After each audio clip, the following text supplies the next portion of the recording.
संपूर्ण राज्यात विधानसभेच्या निवडणुकीनं संपूर्ण राजकारण हे ढळून निघालेलं आहे। अगदी त्याच धर्तीवर आपण सध्या धुळ्यात आहोत आणि धुळ्याचं देखील राजकारण या ठिकाणी चौरंगी लढत होताना आपल्याला पाहायला मिळत आहे। भारतीय जनता पार्टीकडून यावेळी नवखे असलेले अनुप अग्रवाल जे भाजपचे निष्ठावंत कार्यकर्ते म्हणून त्यांच्याकडे पाहिलं जातं। गेल्या अनेक वर्षापासून भारतीय जनता पार्टीत कार्यरत आहे। औद्योगिक क्षेत्रात काम करत असताना अनुप अग्रवाल हे राजकारणात देखील सक्रिय होते आणि त्या ठिकाणी भारतीय जनता पार्टीचं काम करत असताना त्यांना आता भाजपकडनं या ठिकाणी विधानसभेची संधी देण्यात आलेली आहे। मातब्बर नेते अनिल गोटे या ठिकाणी आहेत। विविध वादात नेते संपूर्ण राज्यात चर्चेत असतात। त्यासोबतच थेट मोदी असो की देवेंद्र फडणवीस असो यांना थेट अंगावर घेणारा नेता म्हणून अनिल गोटे यांची ओळख आहे। त्यासोबतच मुस्लिम समाजातून जे आलेले आहेत, MIM कडून जे उमेदवारी करत आहे ते विद्यमान आमदार फारुख शाह या ठिकाणी उमेदवारी करीत आहे। त्यासोबतच समाजवादी पार्टीकडून इर्शाद जहागीरदार या ठिकाणी उमेदवारी करीत आहे समाजवादी पार्टीकडून। धुळ्याची औद्योगिक वसाहत असेल, त्यासोबतच अनेक प्रकल्प असतील, बेरोजगारीचा विषय असेल, अनेक मुद्द्यांवर या ठिकाणी निवडणूक पेटते। तर दुसरीकडे एक रहेंगे तो सेफ रहेंगे हा देखील मुद्दा सध्या अधिक चर्चेत आलेला आहे। कारण या ठिकाणी असंही म्हटलं जातं की गेल्या काळात MIMचा उमेदवार या ठिकाणी निवडून आला, याला मोठ्या प्रमाणात खतपाणी घालण्यात आलं।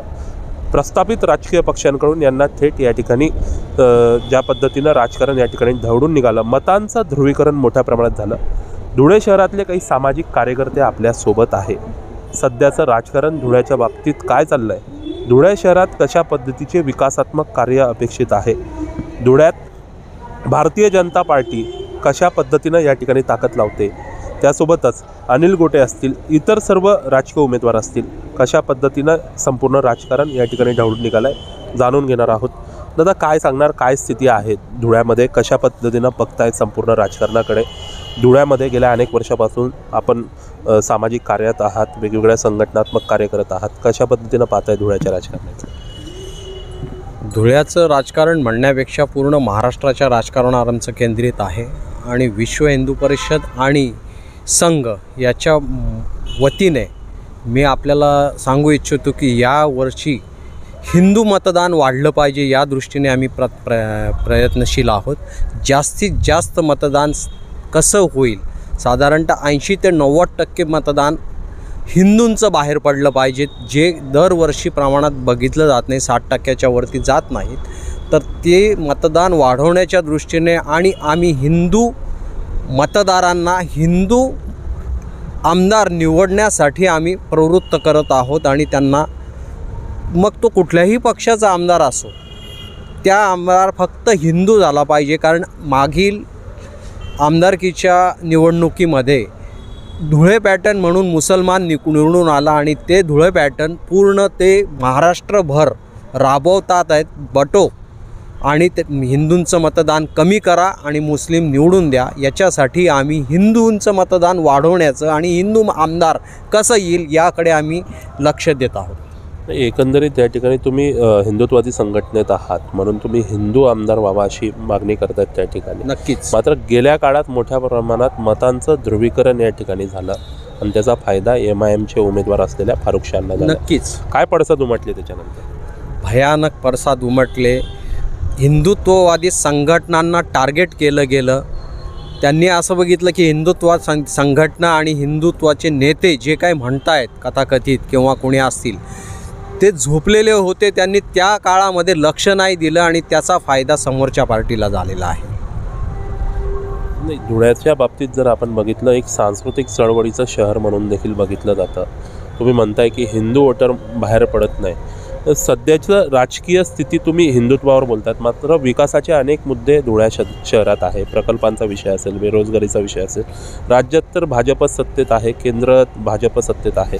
कोणत्या उमेदवाराला सर्वात जास्त या ठिकाणी वाव मिळावी असं आपल्याला वाटतं सध्या? जो विकास करेल, आता तुम्ही जे म्हणतायत की मग मागच्या वेळेस काय विकास झाला काय नाही झाला किंवा विकासाच्या बाबतीत, त्या बाबतीत आम्ही नाही बोलणार।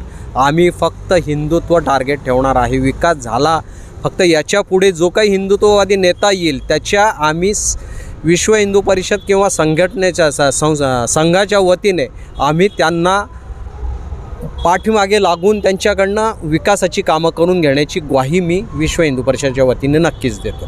धुळेकरांना काय आव्हान करतो? धुळेकरांना एकच सांगेल की तुम्ही फक्त डोळसपणे हिंदू मतदाराला निवडून द्या आणि त्यांच्याकडनं काम करून घेण्याची सर्वांची हिंदू मतदारांची हे राहील शाश्वती आपण त्यांना देऊ त्या पद्धतीने. पण मग काही एक मतांचं जर या ठिकाणी बघितलं, एक गट या ठिकाणी असा आहे जो जातीयवाद नको आहे, हिंदू मुस्लिम नको आहे, मात्र ज्या दृष्टिकोनातून इथं औद्योगिक प्रकल्प वाढले पाहिजे, तुम्ही हिंदुत्वावर बोलतायत, मात्र असा पण एक गट आहे मोठा जो हिंदू वोटिंग आहे, त्यांना जातीयवाद नको आहे, मात्र या ठिकाणी विकासाची कामं झाली पाहिजे. आणि फारुख शाह जे स्टँडिंग आमदार आहेत ते 300 कोटीचं विकास कामं केल्याचा दावा या ठिकाणी करतात.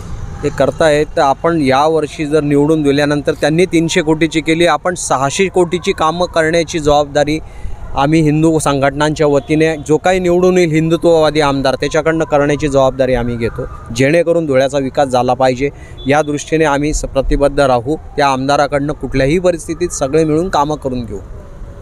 एकंदरीत हिंदू मतदान जे आहे ते मोठ्या प्रमाणात यावेळेस बाहेर पडलं पाहिजे आणि त्यासोबतच हिंदू आमदार या ठिकाणी निवडून आला पाहिजे अशी प्रतिक्रिया या ठिकाणी आपलं नाव योगीराज मराठे, जिल्हाध्यक्ष विश्व हिंदू परिषद यांनी व्यक्त केलेली आहे. धुळ्यात आपण सध्या आहोत.